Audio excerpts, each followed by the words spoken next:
आता पाणी प्यायला थांबलो होतो ना, तर सगळे आता उठून गेलो. आता परत ओझं बांधतो, गव्हाच्या पेंड्या बांधतो आणि मग जातो तिकडे ठेवायला. दुपारचे 12 वाजलेत आणि बऱ्यापैकी झालं आहे. आता उन्हाळ्याचे थोडे दिवस मोठे असतात ना, त्याच्यामुळे मग काम भरपूर होतं. माणसं काही जास्त मिळाले नाहीत, त्याच्यामुळे मग मी आणि दीदीचेच पप्पा दोघं पण वाहतोय.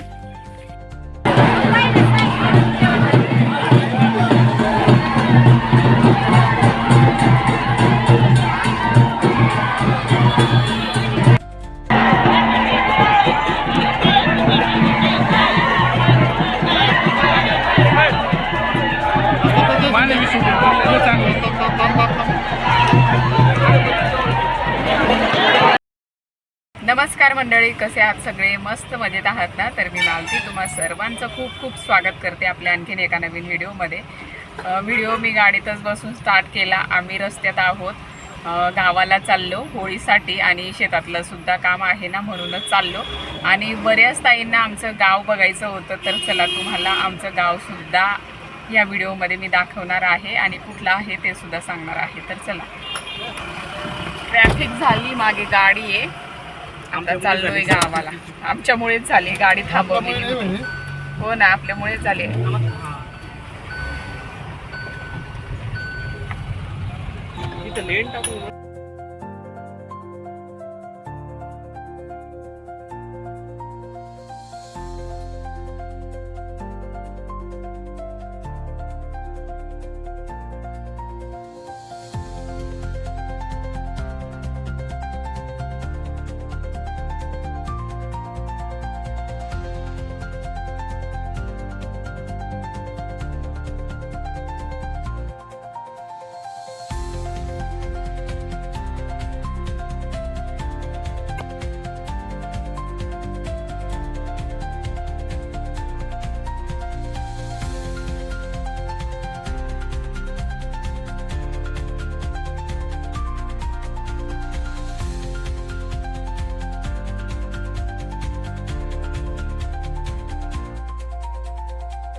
नमस्कार मंडळी, कसे आहात सगळे? मस्त मजेत आहात ना? तर मी मालती तुम्हा सर्वांचं खूप खूप स्वागत करते आपल्या आणखीन एका नवीन व्हिडिओमध्ये.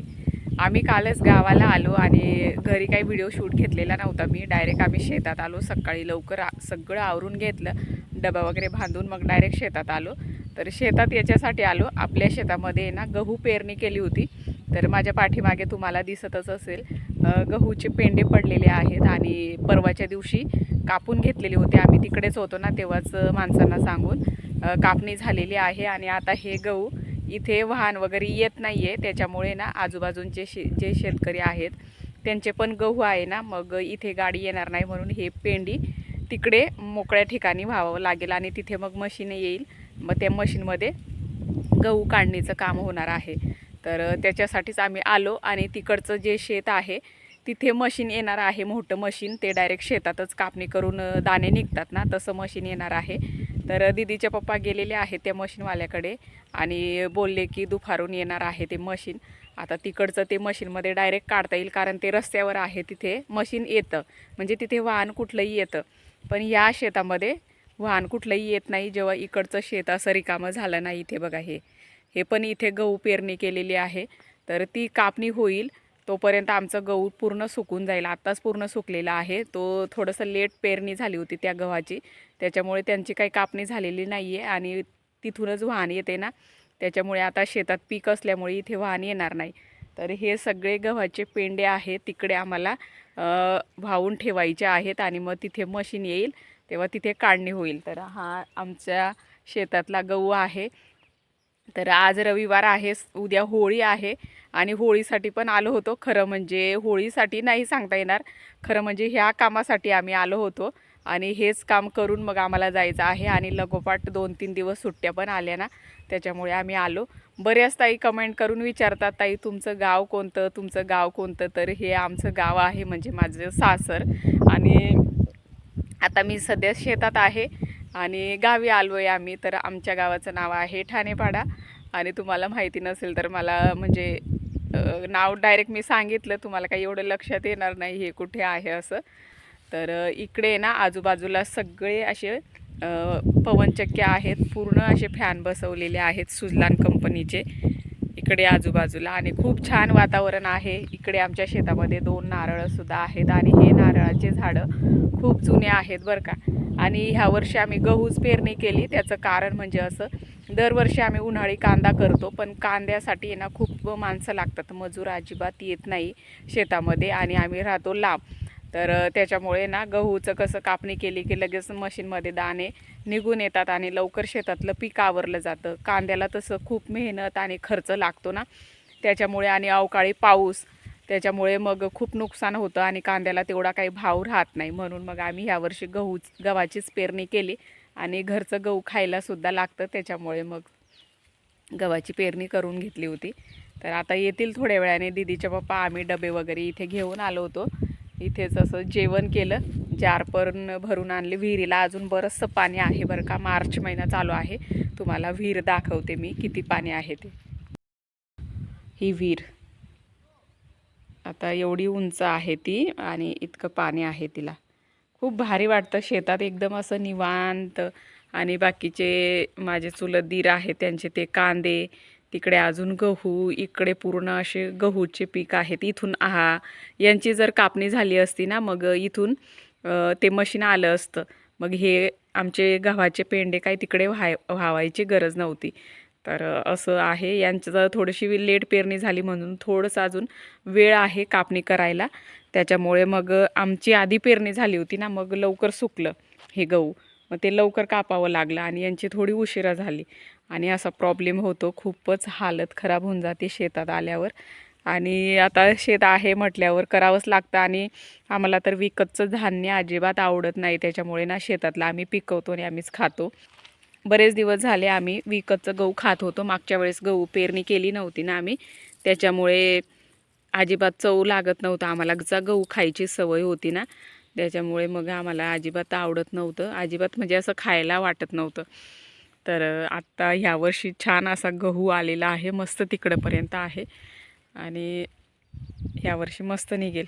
तिकडच्या शेतातसुद्धा गहूच आहे आणि इकडं बाकीचे असे कांदे, काही मिरची लावली आहे दुसऱ्या सासऱ्यांनी माझ्या, पण ती मिरची पूर्ण अशी, मागे पाऊस झाला ना, पूर्ण वातावरण खराब होतं, तर ते मिरचीला आहे ना पूर्ण अशी म्हणजे ते रोग पडलेला आहे, बुरशी आली, तर ते रोपं पूर्ण खराब झाली मिरचीचे. तर ते आता परत काढून टाकतील, एवढं त्यांचं म्हणजे भांडवल वाया गेलं, म्हणजे खर्च पूर्ण वाया गेला, काहीच त्याचा नफा नाही आहे. अशी हालत बेकार असते त्यांची. आता चला, आता हे सगळं वाहून घेतो. दीदीचे पप्पा आले वाटतं. आणि हे चिंचेचं झाड आहे बरं का. मी मागे आलो होतो आम्ही पावसाळ्यात, तेव्हा हे पूर्ण भरलेलं होतं. हे छोटंसं तळाव आहे ना, हे पूर्ण भरलेलं होतं. आणि इथं हे चिंचेचं झाड, हे चिंचेचं झाड आहे ना, ह्या चिंचा इतक्या गोड लागतात, एकदम गुळासारख्या गोड आहेत. पण आता तोडणार कसं काय, मला खायच्या होत्या पण तोडायला आता वेळ नाही आहे. बघू आता. दीदीचे पप्पा पण आले. इथे पूर्ण असं पाणी भरलेलं राहतं. मी दाखवलेलं होतं जेव्हा आम्ही मागे पावसाळ्यात आलो होतो ना, तेव्हा व्हिडिओमध्ये दाखवलेलं आहे.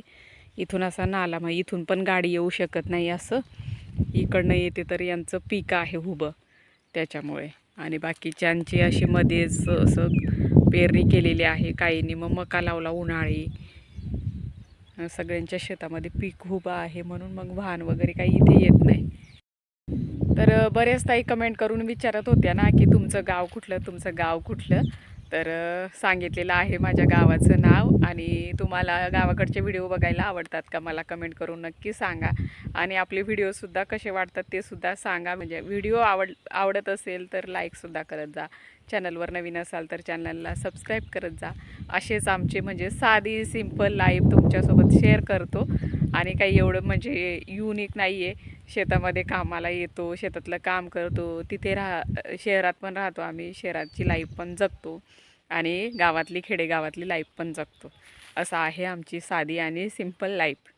तर म्हणजे आम्हाला छान वाटतं, आम्हालाही जगायला छान वाटतं, त्याच्यामुळे आम्ही खरं जगतो ही लाईफ. इथे ना हे वेल, इतके वेल झालेले आहेत आणि इतके फुलं आलेले आहेत त्याला, तुम्ही बघू शकता. हे बघा, पूर्ण वेल, इतकं लांबलचक वेल आणि भरपूर असे फुलं आहेत. कुठलं वेल आहे काय माहिती, मला नाव नाही सांगता येणार, पण छान त्याला फुलं आलेली आहेत. जवळून दाखवते तुम्हाला. इतकं भरमसाठ वेल मोठं गेलेलं आहे. इकडच्या बांधाला पण आहे आणि इकडच्या बांधाला पण. असं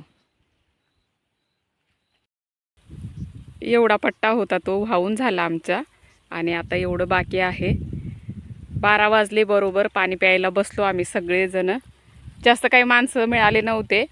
आम्ही घरचेच, आम्ही दोघं, दीदीचे पप्पा, मी आणि अजून 2 माणसं आहेत. आम्ही 4 असे. एवढं सगळं व्हावं लागेल. तर आता थोडं राहिलं, थोडं म्हणजे बऱ्यापैकी जास्त आहे अजून. एवढा पट्टा असा विहिरीपासून तर एवढा काढला आम्ही. आता पाणी प्यायला थांबलो होतो ना, तर सगळे आता उठून गेलो. आता परत ओझं बांधतो, गव्हाच्या पेंड्या बांधतो आणि मग जातो तिकडे ठेवायला. दुपारचे 12 वाजलेत आणि बऱ्यापैकी झालं आहे. आता उन्हाळ्याचे थोडे दिवस मोठे असतात ना, त्याच्यामुळे मग काम भरपूर होतं. माणसं काही जास्त मिळाले नाहीत, त्याच्यामुळे मग मी आणि दीदीचेच पप्पा दोघं पण वाहतोय. पेंडी बांधावी लागतात बघा, मी तुम्हाला दाखवते.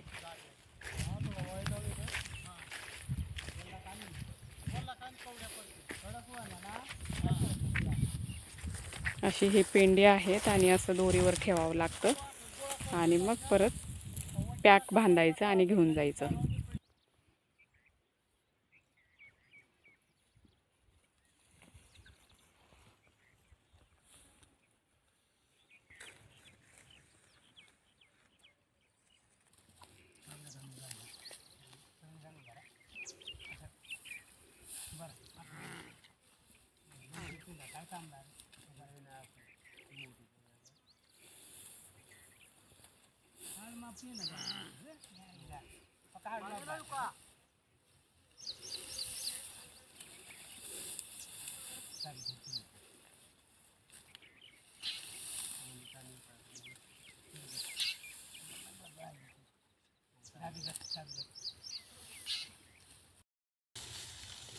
पकाळ मग फेंडात रे बजेटरा मग रताला मस्त बोल मालती मस्त दुखावतो बस थोडं चल मारला मारतो.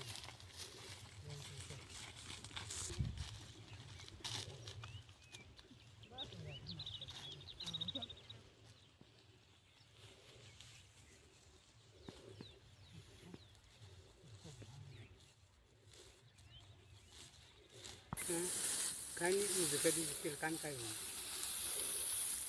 त्या वाय जातात पका तुटतात पेंड्या आणि बोलला बनी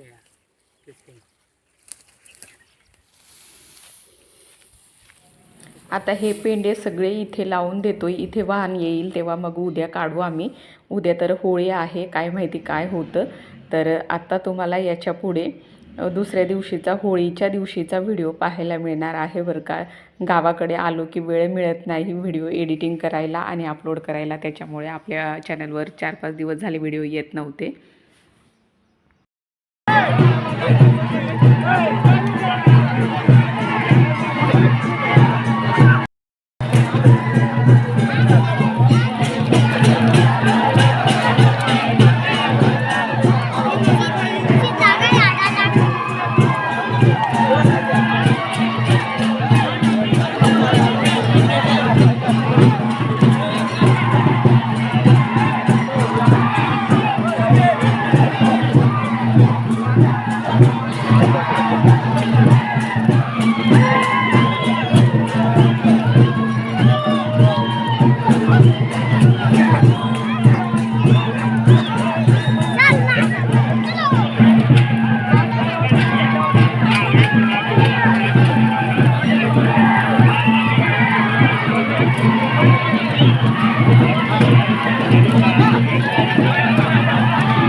Hey!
होळी खाली पडली की हे लोक असे 5 राऊंड मारतात आणि बाकीचे लोक असे उभे आहेत बरं का. तर त्यांना फटकेसुद्धा देतात, त्यांना फटकेसुद्धा खावे लागतात आणि याच्यासाठी पळतात ते. होळीला पैसे वाट्या बांधलेलं असतं ना, तर ते तोडतात प्रसाद म्हणून आणि त्यांना तोडू द्यायचं नसतं म्हणून हे लोक काठी घेऊन असे थांबतात आणि त्यांना मारतात जर जोरात पळाले नाही तर. तर अशी आहे आमच्या गावाकडची होळीची प्रथा. तुमच्याकडे कशी साजरी करतात मला कमेंट करून नक्की सांगा. तर चला मैत्रिणींनो, माझा हा छोटासा व्हिडिओ इथेच थांबवते. व्हिडिओ पाहिल्याबद्दल तुमचे खूप खूप आभार. व्हिडिओ आवडला असेल तर लाईक करा, चॅनलवर नवीन असाल तर चॅनलला सबस्क्राईब करा. भेटूया अशाच नवीन व्हिडिओसोबत. तोपर्यंत बाय.